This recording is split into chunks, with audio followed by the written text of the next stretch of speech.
Hello everyone.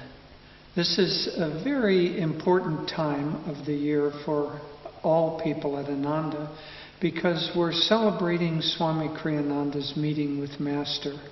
In a very real sense, this is to be considered the birthday of the work of Ananda, because it was in that meeting with Master that Suamiji was first of all accepted into the family of Master and self-realization, but also more than just accepted, he was empowered at that meeting. Many of you have probably read the stories, but just to recount it very briefly, Swami in New York was at the end of a desperate search throughout his childhood for meaning in life, and finally especially for somehow to have contact with wisdom and with some higher guidance, because he just didn't feel that he had been able to find that anywhere in the world. At that time, out of that desperation of search, the autobiography came to him semi-miraculously, and he very quickly came across country, came to eventually meet Master at the Hollywood Church. And Master, at that first meeting, kind of went to the spiritual eye, and it was as if he was scanning Swami. And then he accepted him and immediately gave him the vows for him becoming a monk and joining the rest of the relatively small group at Mount Washington.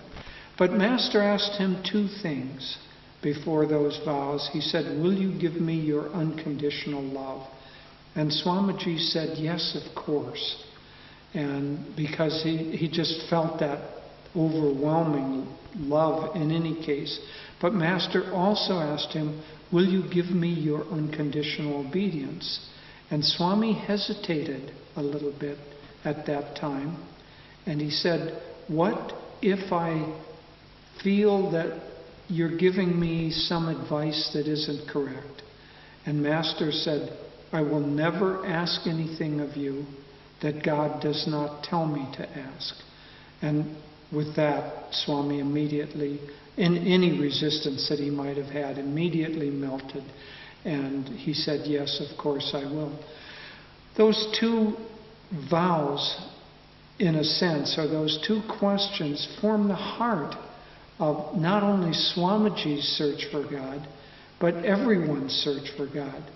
Imagine that this is not now just a meeting between Swami and Master, but it's a meeting between you and Master, or you and whatever form of God that you hold most dear. And that form of God asks you, "Will you give me your unconditional love?" Now, when a person can truly answer that and say yes, then already really the game is over, because that unconditional love is a magnet that will bring us to divine realization, because love is the power of attraction, the power that brings two things together. In this case, brings the soul into unity with the divine, with God. And so that power, once we willingly accept it, that power becomes extremely powerful in our lives. But then we also need to have guidance along the path, because, as Master put it,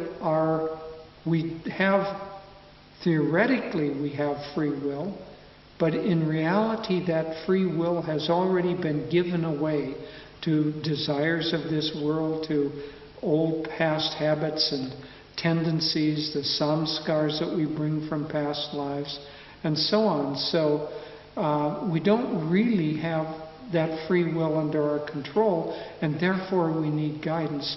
Well, on this day, above all, Swamiji, on behalf of everything that was going to later be manifested as Ananda, took those vows on your behalf, on my behalf, on behalf of countless thousands and millions of people who will be affected by this beautiful ray. So this lovely celebration of our spiritual birthday is a very precious and very sacred day. It would be very good to meditate, to get inside yourself, and to offer your unconditional love and your obedience to the divine. God bless you. Hello. I'm also so happy to share some thoughts of inspiration that have come to me for September 12th, Suamiji's spiritual anniversary. You know, he met Master in 1948, so this year marks the 67th anniversary of them, that moment where Suamiji found himself once again at Master's feet. As Master said in Autobiography of a Yogi, when he met Sri Yukteswar and would come to his ashram, this was not the first dawn to find me at my Guru's feet. And I think similarly for Suamiji, this lifetime was not the first lifetime. In fact, may have been the culmination of many, many lifetimes of the Guru, of Master, lovingly, patiently, wisely, freeing the soul from all limitations to achieve final freedom, as I feel deeply in my heart Suamiji did.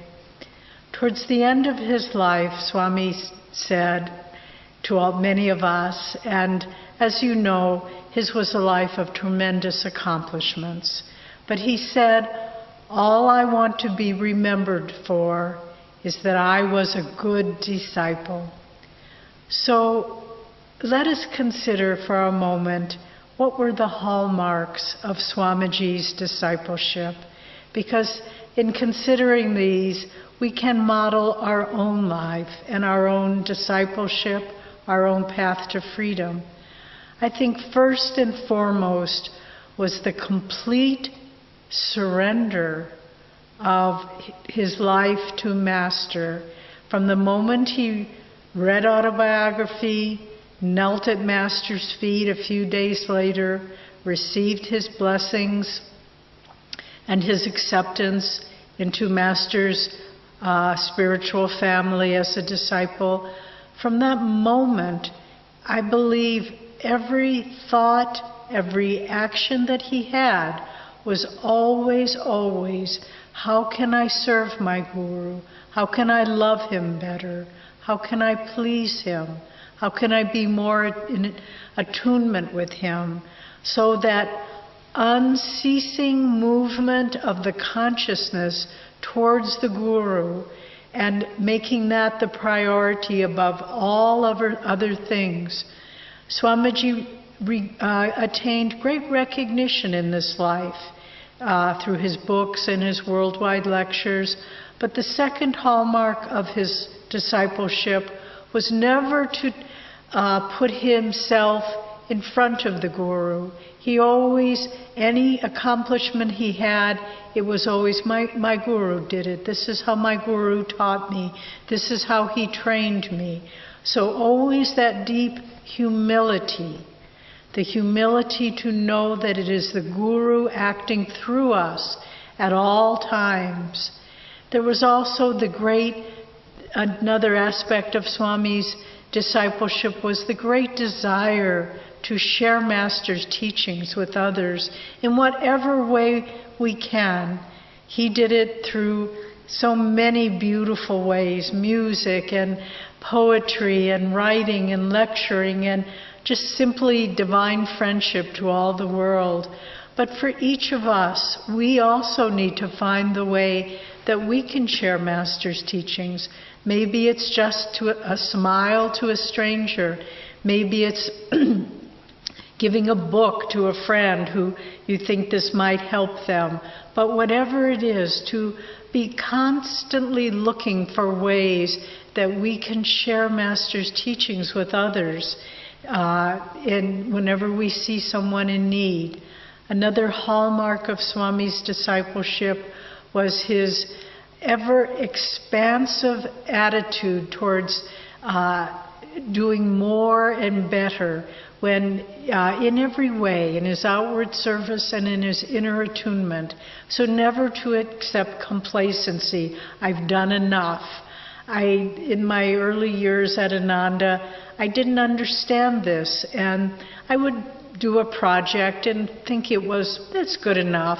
And a number of times Swami corrected me because he saw I hadn't brought it to the best that I could do. And so always look at everything we do and never say, oh, well, it's good enough, but say, is this the best that I can do? And then put out the energy to make that happen. And finally, I think the most important aspect of Swamiji's discipleship was a love that flowed from every aspect of his being. It was that love that enabled him, particularly in the later years of his life when he was often ill, his body gave him a lot of trouble. But we saw many times he would get up from a sick bed with a high fever and just put a pleasant smile on his face and say, I have a commitment today. I have to give a talk. I have to meet with these people.